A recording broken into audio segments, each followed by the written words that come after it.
I will explore how I transformed this iconic set into the Nissan 350Z, Mazda RX7, Honda S2000, Dodge Viper, and the modern GTR. We'll rate each build on display, quality, build process, and overall accuracy. Huge thanks to Ilya Builder who provided all of these instructions for free on YouTube. So let's start with set number 1, the Nissan 350Z.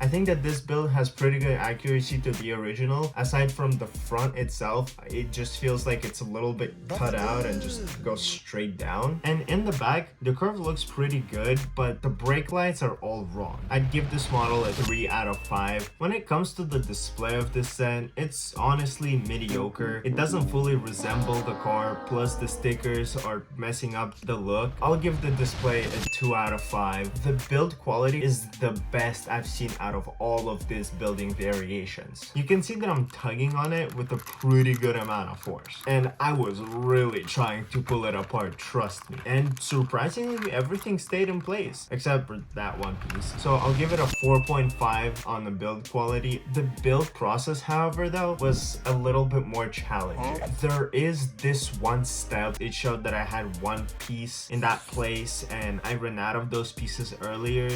It's the biggest piece of dog shit.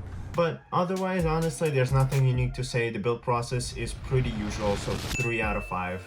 Next up, we have Mazda RX7. I just gotta say right away, this car looks sick. I mean, look at it compared to real life. I think that the designer did a pretty good job at replicating this model. The build is a little bit flimsy, and there was one part that required a little bit of critical thinking. I gotta give the build experience a 4 out of 5 and the build quality a 3.5 out of 5. For display, I will give the set a 4 out of 5 simply because I just don't like the color combination. I think that the mock-up version of this car from the Mustang set looks a lot better. And when it comes to the accuracy of this build, I'll give it a 4 out of 5. I just feel like it doesn't have much smoothness to it in the back, so that's why it lost 1 point. Next up, we have Honda S2000, which is my personal favorite car.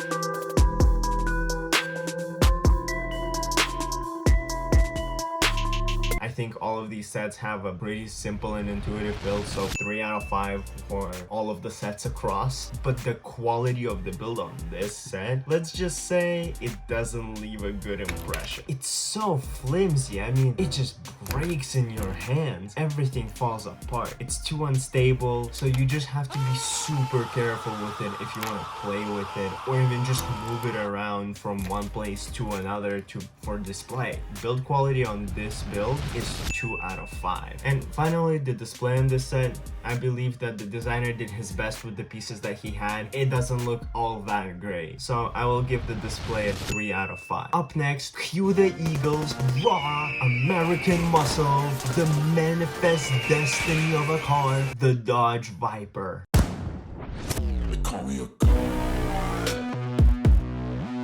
They call me a god. As you can see, the display resembles the real model of a car, but it's just not quite there. The Lego version feels a bit too bulky.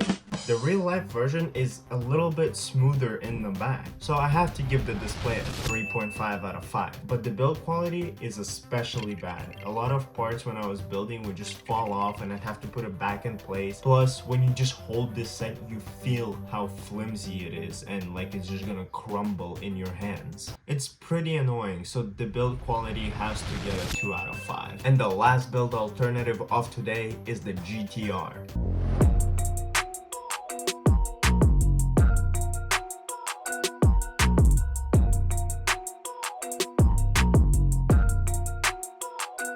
This car is near perfection in my eyes, and honestly, I kind of love that the more modern version is made out of the old version.